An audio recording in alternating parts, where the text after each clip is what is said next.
The call came in at 3:47 on a Tuesday afternoon. A resident on County Road 12 reported a strange chemical smell drifting across their property. Nothing aggressive, nothing that screamed emergency. Just an odd odor that seemed to intensify after dark, carried on the wind from somewhere nearby. Deputy Collins took the call. He'd worked this county for 11 years, handled everything from livestock disputes to family arguments that got out of hand. Chemical smells in farm country weren't unusual. Could be fertilizer stored improperly. Could be someone burning trash they shouldn't. Could be a septic issue that needed addressing. He marked it as a routine welfare check and headed out. The address led him to a property he'd passed 100 times. A 40-acre farm that sat back from the road, accessed by a gravel drive that wound through a stand of oak trees. The main house was a simple ranch-style structure, well-maintained but unremarkable. Behind it sat a large metal equipment shed, the kind you'd see on any working farm in the region. A pickup truck was parked near the house, fairly new, nothing flashy. Deputy Collins pulled up to the house and stepped out. The air carried a faint chemical tang, noticeable but not overwhelming. He knocked on the front door and waited. No answer. He knocked again, louder this time, identifying himself. Still nothing. He walked the perimeter of the house, checking windows, looking for signs of distress or danger. Everything appeared normal. The property owner's name was registered to a man who'd lived here for 6 years. No criminal record, no prior incidents, no red flags in the system. Just another resident trying to make a living in a county where farming was getting harder every season. Deputy Collins decided to check the shed before leaving. If there was a chemical issue, it was more likely to originate from stored equipment or supplies than from the house itself. The shed sat about 70 yards behind the main residence. As he approached, the chemical smell intensified. It wasn't fertilizer. It wasn't paint thinner or diesel fuel. It was something else, something that made his training kick in before his conscious mind fully processed what he was detecting. He'd smelled this before, during a multi-agency drug task force operation 3 years ago. Ether, acetone, the distinct signature of methamphetamine production. Deputy Collins stopped walking. He radioed dispatch, requesting immediate backup and alerting them to a possible drug manufacturing site. His voice stayed calm, professional, but his pulse had already shifted into a different gear. If this was what he suspected, the danger level had just increased exponentially. Meth labs were volatile, unstable, prone to explosion and fire. They were also often defended by people who had everything to lose. He maintained visual contact with the shed while waiting for backup. The structure was about 40 feet long and 20 feet wide, with a standard roll-up door on the front and a single side entrance. No windows, no external ventilation that he could see, which was a problem if chemicals were being processed inside. The smell continued to drift across the property, carried by a light breeze that moved through the oak trees. 3 additional units arrived within 12 minutes.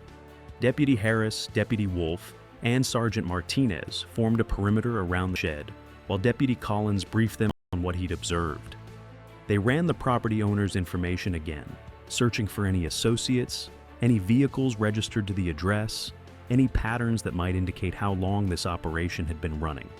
Nothing came back.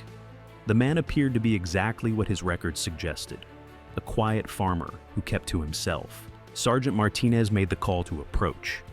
They couldn't enter without a warrant unless there was immediate danger, but they could conduct a safety check based on the chemical smell and the potential fire hazard it represented. The 4 deputies moved toward the shed in formation, weapons drawn, alert for any movement or sound that might indicate someone was inside. Deputy Collins reached the side door first. It was closed but not locked.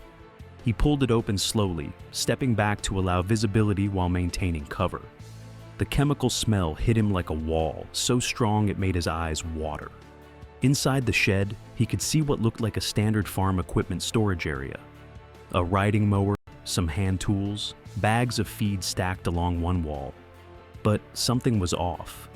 The floor in the center of the space looked wrong, uneven, as if the concrete had been disturbed and poorly repaired. They entered the shed, clearing each corner, checking behind equipment. Deputy Harris noticed it first. a seam in the floor that ran in a perfect rectangle, approximately 8 feet by 10 feet. It wasn't a crack or a settling damage. It was a cut line, deliberate and precise. They'd found a hidden access point. Sergeant Martinez called for specialized equipment and additional units. What had started as a routine chemical smell complaint had just become something far more serious. The county's tactical response team was 40 minutes away, but given the unknown configuration below and the potential for booby traps or armed resistance, waiting was the right call. While they secured the perimeter and evacuated nearby properties, Deputy Collins ran the numbers in his head. The closest neighbor was 300 yards to the east, a family with 2 young children. Another residence sat a quarter mile to the north, occupied by an elderly couple who'd farmed this land for decades. If whatever was beneath this shed exploded or caught fire, the blast radius could easily reach both properties. The stakes weren't abstract. They were immediate and personal. The tactical team arrived with specialized detection equipment and protective gear. They used thermal imaging to map the space beneath the shed, identifying what appeared to be a large underground chamber, roughly 12 feet deep and extending across most of the shed's footprint. Heat signatures indicated active equipment running below, possibly ventilation or chemical processing apparatus. No human heat signatures were detected, which suggested the space was currently unoccupied. The team leader made the decision to breach. They cut through the concrete rectangle using specialized tools, working carefully to avoid sparks that could ignite any volatile fumes. When they finally lifted the section away, they revealed a set of wooden stairs descending into darkness. The chemical smell that rose from the opening was overpowering, a toxic mixture that required full respiratory protection. What they found below exceeded every initial estimate. The underground chamber was a fully operational methamphetamine super lab, one of the largest ever discovered in the county's history. It contained sophisticated equipment, industrial-grade glassware, multiple burner stations, chemical storage tanks, ventilation systems that vented carefully through buried pipes that opened a quarter mile away in a wooded area. The setup represented months of planning and significant financial investment. The lab's production capacity was staggering. Based on the equipment configuration and chemical volumes present, forensic specialists later estimated it could produce approximately 40 pounds of methamphetamine per week. At street value, that translated to roughly $1.6 million in drugs entering the community every month from this single location. Investigators found detailed records in a filing cabinet against the far wall. The operation had been running for 18 months, completely undetected. The property owner had maintained perfect cover, paying his taxes, attending local community events, waving to neighbors as they drove past. No one suspected that beneath his ordinary farm shed, he was running an operation that supplied distribution networks across 3 states. The excavation and evidence collection took 4 days. Hazmat teams removed over 300 gallons of toxic chemicals, all of which required specialized disposal. The underground chamber itself had been constructed with remarkable precision: reinforced concrete walls, waterproof ceiling, electrical systems tapped illegally from the main power grid. It was clear this wasn't an amateur operation. Deputies interviewed the neighbors during the investigation. The family with 2 children said they'd never noticed anything unusual, though their daughter had complained of headaches on several occasions over the past year. The elderly couple to the north said they'd seen vehicles come and go at odd hours, but they'd assumed it was farm business and hadn't thought much of it. Everyone described the property owner as polite, quiet, and unremarkable. The property owner himself was arrested 12 hours after the discovery, attempting to cross the state line. He'd been away from the property when Deputy Collins first responded, which explained why no one answered the door. When detectives questioned him, he initially denied everything, then shifted to claiming he was being forced to operate the lab under threat from outside organizations. Investigators found no evidence supporting that claim. Financial records showed he'd purchased a second property out of state and had accumulated significant cash reserves. This was entrepreneurship, not coercion. The case built quickly. Beyond the physical evidence from the lab itself, investigators traced supply chain connections to chemical suppliers, identified buyers across multiple states, and uncovered a network that involved at least 7 other individuals. The property owner faced federal charges: manufacturing of controlled substances, operating a continuing criminal enterprise, possession with intent to distribute. The charges carried a potential sentence of life in prison. What struck investigators most was how close the operation had come to catastrophe. Methamphetamine production is inherently unstable. One miscalculation, one spark in the wrong place, one overheated chemical reaction, and the entire underground chamber could have exploded. The blast would have destroyed the shed, damaged the main house, and potentially killed or injured anyone within several hundred yards.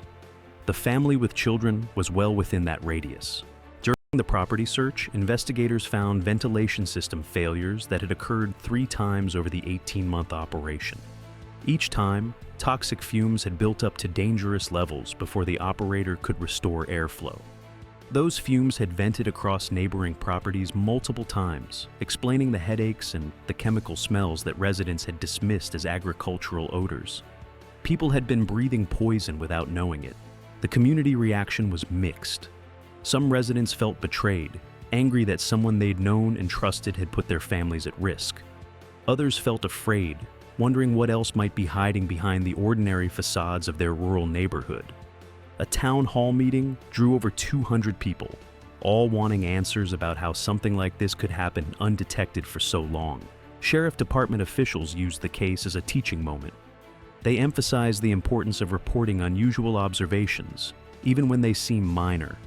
A chemical smell, odd traffic patterns, strange equipment deliveries. Any deviation from normal patterns could be a signal worth investigating. They also highlighted the sophistication of modern drug operations, how they deliberately target rural areas where oversight is lighter and suspicion is lower. The investigation expanded as forensic accountants traced the money. The property owner had generated approximately $28 million in revenue over 18 months. Most of that money had moved through cryptocurrency exchanges and offshore accounts, but investigators recovered approximately $7 million in assets, including properties, vehicles, and cash hidden in various locations. All of it was subject to federal forfeiture. Additional charges came as investigators identified the individuals who'd helped construct the underground chamber, the suppliers who'd provided precursor chemicals, and the distributors who'd moved the finished product into street-level networks. 18 people were eventually charged in connection with the operation. 3 of them lived within 20 miles of the lab site. The property itself was condemned. The underground chamber had contaminated the soil with toxic chemicals that would require years of remediation. The cost of cleanup exceeded $400,000, paid for through seized assets. The main house was torn down, and the entire 40-acre plot was declared uninhabitable until environmental testing could confirm the contamination had been addressed. For Deputy Collins, the case reinforced something he'd learned over 11 years of rural law enforcement. Ordinary places hide extraordinary dangers. The county roads he patrolled every day, the farms he passed without a second thought, the neighbors who waved from their porches, all of it could conceal threats that most people never imagined existed in their communities. The family with 2 children moved away 6 months after the discovery. They couldn't shake the feeling that their home, their safe space, had been compromised by proximity to something so dangerous. The elderly couple stayed, but they installed security cameras and motion sensors around their property, measures they'd never thought necessary in 40 years of rural living. The case became a reference point for law enforcement across the region. Training materials now include photographs and diagrams from the site, used to teach deputies how to recognize signs of underground drug operations. The sophistication of the construction, the ventilation systems, the electrical work, all of it demonstrated that modern drug manufacturing had evolved far beyond the crude setups of previous decades. What began as a routine chemical smell complaint had revealed one of the largest methamphetamine operations in state history, hidden beneath a farm shed on a quiet county road where families raised children and elderly couples tended gardens. The numbers told part of the story: 18 months of operation, 40 pounds per week, production capacity, $28 million in revenue, 18 arrests. But the real impact was measured in the families who'd lived in danger without knowing it, the community trust that had been violated, and the reminder that evil often wears an ordinary face. The case closed 14 months after that initial call to dispatch. The property owner was sentenced to 32 years in federal prison with no possibility of parole. His associates received sentences ranging from 8 to 20 years. The underground chamber was filled with concrete, and the land was marked as a contaminated site requiring long-term monitoring. Deputy Collins still drives past the property occasionally, though there's nothing to see now except an empty field with posted warning signs. He thinks about that Tuesday afternoon, about the chemical smell that seemed like nothing urgent, about how a routine welfare check became something that would define his career. He thinks about the numbers, about how many people could have died if the lab had exploded, about how close ordinary families came to extraordinary tragedy. In rural law enforcement, that's the reality. Ordinary calls reveal hidden horrors. Familiar places conceal catastrophic threats. And sometimes, paying attention to a strange smell drifting across a property line is the only thing standing between a quiet community and disaster.